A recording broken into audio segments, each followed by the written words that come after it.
This tutorial is going to show you how to use Jamboard, which includes the new updates that just happened in the 2020 summer.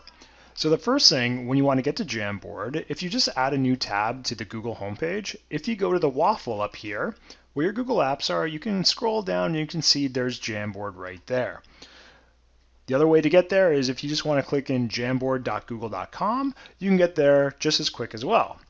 Another update that just went through not too long ago is Jamboard is actually available in a Google Meet as well. If you go to the three dots down here, you can actually open up a Jam right in a Google Meet with a new one, or you can choose one you've previously made from Drive. So what we're going to do is we're going to go to our Jamboard, and I'm going to click the plus sign to create a new jam. So right away, here's your blank jam. First, you're going to want to do is you're going to want to name it. So I'll just name this New Jam and hit OK.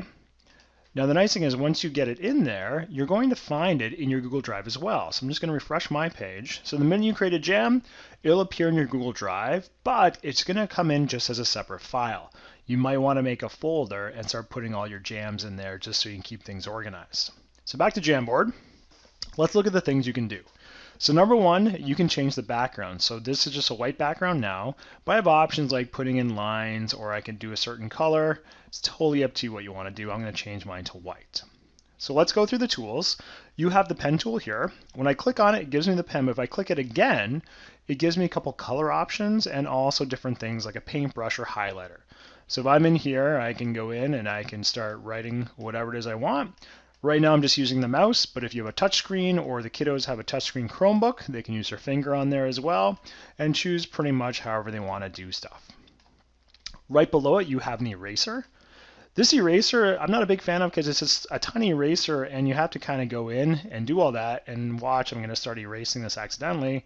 So I'm not a super fan of that. The other thing you do have though is you have a clear frame, so I can get rid of everything that's on here. So that's good if you're teaching and you just want to erase the whiteboard right away. If you make a mistake, don't worry. Our favorite buttons called undo are right in here as well. The next tool is a select tool. I don't have any objects per se on here yet, so I'm going to skip that one for now. So let's go to the sticky note. Sticky notes are great because it literally is a sticky note. When I hit save, I can choose a color if I want to. A sticky note goes right on your page, and that sticky note is movable. Now, whenever you have an object on your page like this, there's going to be a couple things you can do. Number one, the bottom dots allow you to make it larger or make it smaller. The top left one allows you to turn things around. And finally, the three little dots give you a couple more options where you can edit it. So if I didn't like that, I can change that to whatever I want. And you can also duplicate. So if you're using a manipulative and you want more of them, you could do it that way, or you could just delete it, things like that. The next one down here is your add an image. Your add an image is exactly the same as like a Google Doc or a Google Slide, where you can upload something from your computer, you can search it on Google, you can look in your Google Drive, or it will access the photos you have as well. So let's just pick one. We'll grab a profile photo. There we go. There's me. And same thing, because it's an object, you can change it any way you want, manipulate it by moving it around. Now, there's a couple updates that just happened over the summertime that are really awesome. So now you're able to add shapes as well. So if you want to put in some math objects here, you can make a couple of shapes. I'll put in a bunch here. You have to click it every time. There we go. Once you have some shapes, you have a couple more options as well. You can stretch it out, make it thin. But up here, you can change the color. So this will just be the border. And you could also change the fill color as well. So you have a couple of options to make counters or whatever it is you want to do with these. You're welcome to change all that. Next, we have a text box. So this is a nice add-on too, because sticky notes are great, but then you have a whole lot of sticky notes that take up a lot of room. So now you can kind of go in here and use the text as a caption. And with this, you have a couple options as well. If you look up top, you can change the style, but basically that just changes the size. There's no like size font 14 or anything. You pretty much pick whatever it is they have and have to adjust based on that. You can change the color as well, and you can center it, change it up. If you had a longer statement, you can just change the justification. All right, and then finally we have this laser pointer. So this is really a tool for when you're presenting something and you want to draw attention for your students. So if I want to do something here, I can draw around it and watch what happens. It kind of disappears. So it's just a temporary line that goes on there just to draw your attention to whatever it is we're talking about. So those are your options for what you can add to a Jamboard.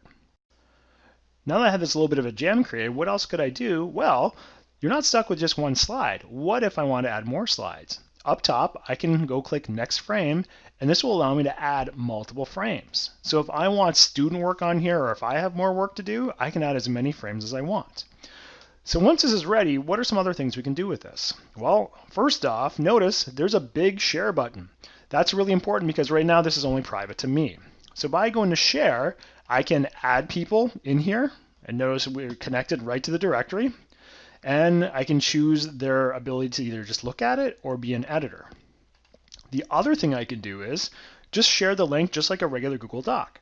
So I can go into the change, I can change it to only me, DSBN, or anyone with the link, and then also I can change whether they can view it or edit it. So if I want to do collaborative work with students, I'm obviously going to choose editor. So we're all going to be on the same thing. Now there's multiple ways to share this. I could share out this link just like a Google Doc. As you saw, I could share it with people there. I can even post it in Google Classroom or D2L, and there's now a feature in Google Meet where I can actually post a jam directly from Google Meet. So I have multiple ways to do this. The other thing we have in the three little dots beside the share button, we can rename it here, but we can also download the jam as a PDF or save the frame as an image. Now, saving a frame as an image is really interesting because imagine if a student did some work on here. Well, then you could save that frame as a picture and upload that picture to wherever you are doing some formative assessment, or you just want to have that as some evidence. So the save frame is really nice too. Or of course, if you have students working and talking, you could just screencast this whole thing and you'll get that evidence from them that way. So that's Jamboard and how you can use it in multiple different ways.